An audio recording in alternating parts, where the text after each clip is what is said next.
waaleykum wa rahmatullahi wa barakaatu ñu ngi leen di nuyu ñëpp di leen ziar di am nag naqar tuuti di war a waxtaan ak réew mi plus particulièrement di waxtaan ak suñu réew ndax bu ñu am réew li koy doxal mooy justice mooy tax nit ñi am jàmm kenn ku nekk yem ci li nga war a yem kenn ku ne respecté sa morom loolu justice moo ko war a def justice boobu nag tey laa bëgg a waxal. moom laa bëgg a wax ju leer nañ ndax li taal réew mi justice la justice boobu nag ba fi mu toll fa mu tegoon tànkam ma nga fa tegaat tànkam man Ibrahima Gueye nay leer laa leen wax ne leen li taxoon ay ndaw ñu bari 80 personnes ñàkk seen bakkan injustice ak justice bu tegutoon ci yoon moom la woon justice boobu nag tey jii moom la ñu réclamé kii di groupe Futurs Médias muy Youssou Ndour ak groupe am ñu am xam ne bu soobee yàlla Mawlana Taala bu justice réglé wu problème boobu ñun dinañ jóg taxaw suñu jaay suñu bakkan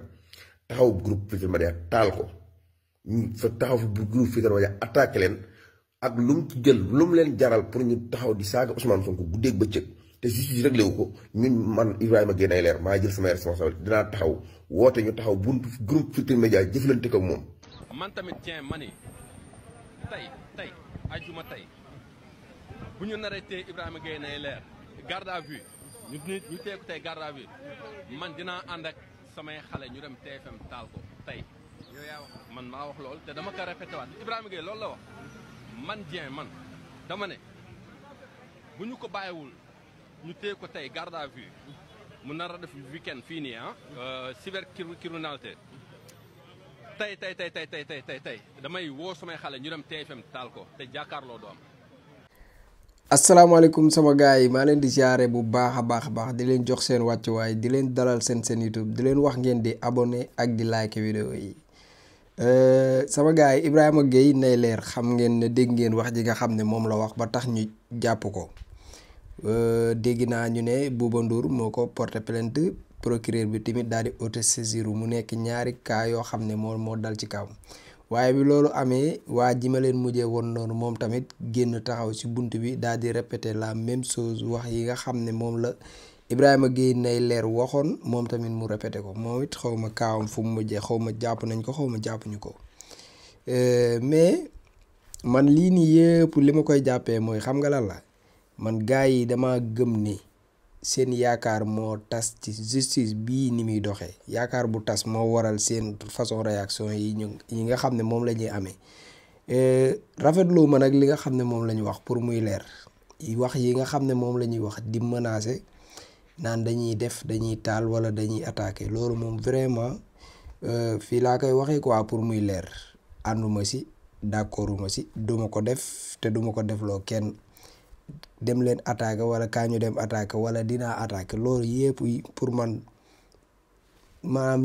li la ci war a fekk xam nga ko quoi boo ko defee wala boo ko waxee même boo ko deful wax gi nga koy wax xam nga li la ci war a fekk kon yaakaar naa ne ñàkk koo wax gën na wax ko mais man réaction yi bu ma ko gisee sama xel ci li muy dem mooy man dama naan ñii yaakaar bu tas carrément moom la ñu am ci justice bi nga xam ne moom moo fi nekk ndaxte justice bi fi nekk ak justice bu Macky Sall bi fi nekkoon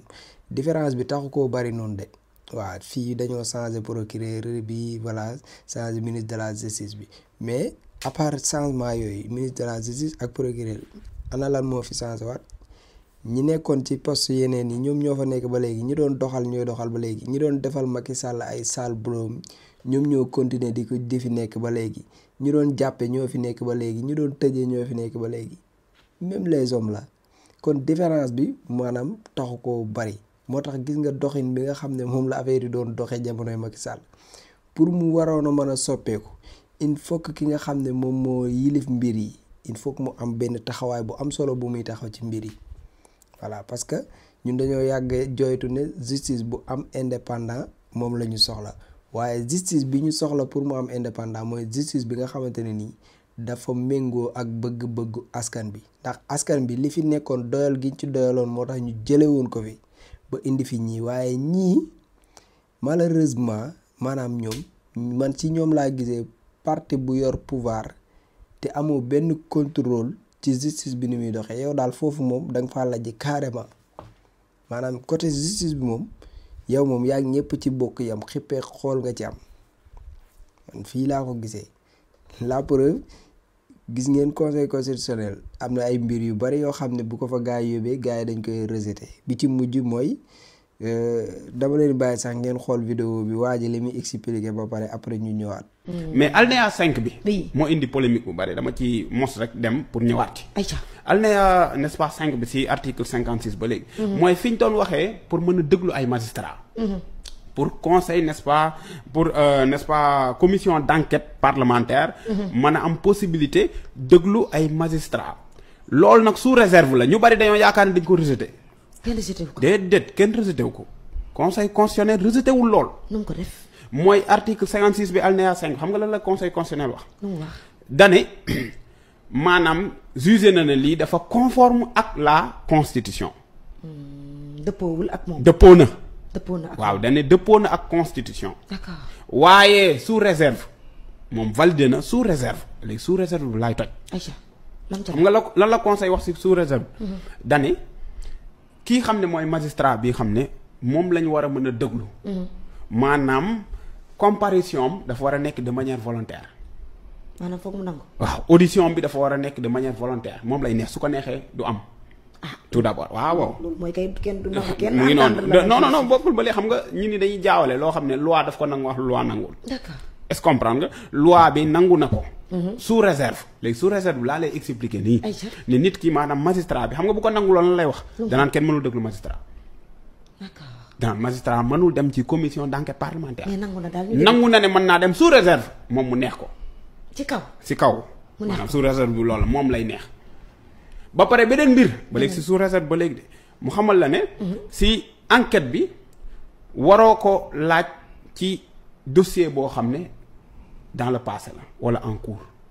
sur une affaire en cours wala dans le passé mënoo ko ci poser question. maanaam mënoo ko laaj ci lu weesu. moo xam lu mu àtte woon moo xam lu mu àtte woon. wala lu ñu doon àtte loo xam ne secret de délibération daf ko couvrir mënoo ko ci laaj. voilà léegi bu ñu nee magistrat boo xam ne dafa àtte ci benn dossier wala dañ ko tudd ci ay mbir ñu ne loolu kat bu ñu demee ba xel ñaaw ci wala ñu jàpp ne lu ñu war a mën a leeral la assemblée nationale dañ koo bëgg a may doole ngir mu woo magistrat boobu noonu ngir diglu ko ci mbir yooyu noonu wala enquête ko ci yenn mbir yi nga xam ne jàpp nañ ne ni mu ko defee du noonu wala lii ñu ko tudd ndax am na wala amul ñu bëggoon a jox assemblée nationale doole ngir mu mën a di diglu ay magistrat ba ñu yóbbee mbir mi conseil constitutionnel daf ko rejeté waa ji nag wax na explication na expliqué na lu nekk macha allah moom dama koy suivre macha allah muy def ay analyse yu am solo mais tey moom d'accorduma ak moom comme ni ko gars yi defee yenn saa yi doon d'accord ak man mais tey man moom maa d'accordul ak moom parce que li tax mooy yow li nga wax ni yee boo ko dajalee bu dul rejeté lu mu doon maanaam yow nee nañ magistrat bi kat lu mu mënti def tamit assemblée bi mën na koo woo d'accord mais ci kaw mu neex ko moom affaire bi moom lay neex quoi ba noppi boo koy laaj doo ko laaj ci lu weesu doo ko laaj ci li nekk nii pendant loo koy laaj lu ñëwagul nuñ ciy laajee nit loo xam ne lim def ba pare wala liñ nekk nii actuellement nii nga xam ne moom mooy actualité bi ci ñaar yooyu lañ lay laaj buñ lay woo mais lu ñëwagul nan lañ lay woowee di la ci laaj lu ñëwagul lu ñëwagul kenn xamagul lu xew suba ñu ne lii nag moom mooy condition bi nga xam ne moom la constitution bi nangu mooy lu ñëwagul kenn lu nekk pendant kenn du ko ci laaj li passé kenn du ko ci laaj ba noppi boo koy woo moom lay neex mu ñëw bu ko neexul duñ ñëw booy ndaw sàmb léegi magistrat bi nga xam ne daal yow yaay jàpp yaay tëj yaay defeere yaay dóor ay mandat te yow daal yow maanaam loolu ngay def yooyu yépp même boo ci defoon ay erreur wala nga def ci ay mboxam tamit après yow à la fin dara mënu la cee fekk te loolu fan la am ci ban réew yéen président bi ñu ne moom mooy tiim ñëpp ci wàllu loi président boobu sax minimum sax nee nañu haute trahison lañ ko war a toppee moom sax ut nañ benn affaire même haute trahison bi leeraluñ lan mooy haute trahison ak yooyu yëpp mais au moins nee nañ haute trahison mën nañ ko toppee waaye magistrat bi moom kenn mënu koo toppee dara way ndaw sàmba léegi nag yu mel nii moo tax gars yi seen xol yi di jeex yu mel nii moo tax gars yi seen yaakaar yi tas ba ngay dégg genre déclaration yi gars yi di def bañ leen ciy woo di leen jàpp parce que am na ñoo xam ne peut-être amuñu maîtrise bi wala peut-être ñoom seen xol bu tàngee niñ ko sentir noonu la ñuy réagir moo waral ngeen di dégg ñuy def yenn déclaration yi nga xam ne après ay jàpp ak ay tëj ak yooyu yëpp mën na leen cee fekk mais yii nii moo koy waral maanaam gars yi ñu fi teg nii nga xam ne ñoom ñoo ñu jaay projet ba ñu jënd ko ñun sénégalais yi vraiment nag layam ji nag man mu may bëgg a soof quoi jël leen seeni responsabilité gis nga ñii nii nga xam ne ñoom ñooy bloqué affaire yi ñoom ñëpp fañ nekk benn nit moo leen fa tegoon te dem na yoonam mu ngi Maroc mais moom am na fu la jutal ne lam fi tegoon ba léegi mu ngi fi moom kenn jëleegu ko fi moom constitution bi ña fa nekk moom moo leen fa teg magistrat yi ci bari fañ nekk moo leen fa teg yéen nag ngeen ñëw laaj ñu bañ jox leen après ngeen bàyyi fa ñooña ñu continuer di ko def nañ ko bëggee sa waay tamit nag wala yéen amoo leen benn pouvoir pour jële fa ñii indi fa ñeneen wala mënul nekk loolu wala loolu loi da koy tere loi day tere président mu dissoudre constitution bi wala loi loolu da koy tere bu dee loi da koy tere ngeen wax ma ko bu dee président bi amu ci droit ngeen wax ma ko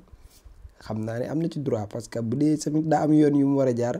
am na yoon yu mu war a mën a jaar pour tas ko wala mu soppi personne ya fa nekk indi fa ñeneen loolu de mën naa nekk yoon ni muy doxee ci réew mi di muy nekk réew moo xam ne président bi amul benn contrôle ci doxinu yoon premier ministre bi bu amee lu ko naqar day génn di kaas comme ñëpp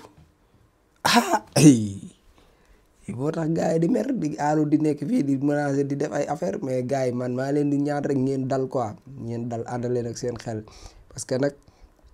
am na yoo xam ne après da nga koy def après da ngay saraxe sa bopp rek dañ la ciy jàpp tëj la fii gars yi naan ay libéré diw ak yooyu yëpp après yow màggal Tuubaa baa ngi nii di ñëw wax dëgg yàlla di dem di tëdd si ay kaso yàlla nañ ci yàlla musal et cetera te dafa tàng yooyu yëpp daal maanaam daal toog sa kër di xeex sa xeex di combat sa combat di wéyal projet bi daa ëpp jàmm maanaam nga wax loo xam ne leer na la ne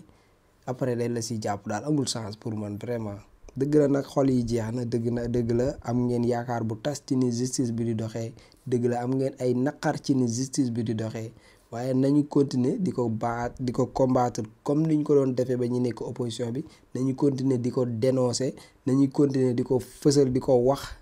suñu naqar ci ni justice bi di doxee parce que réew démocratie lañ nekk am nañ droit suñu àndul si mbir ñu ne ànduñu si mais nañ ko defee xel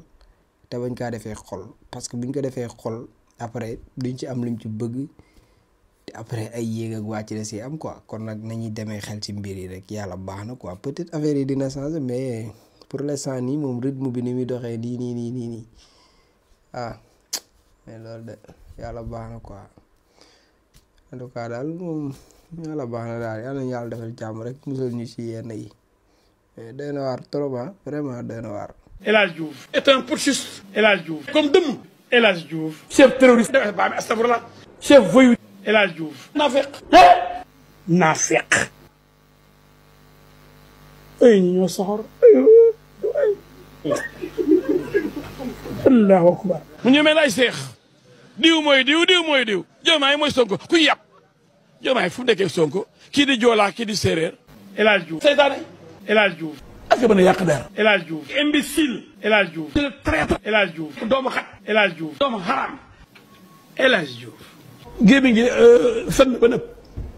El Hadj Diouf mooy le fenkateur numéro 1 El Hadj Diouf mooy tax di fen ngay yoo xool bi fen ma ne waay waa ji mën naa fen de ay waay kii est-ce que am na benn tur bu gën a fort fen maître jërëjëf ca kanam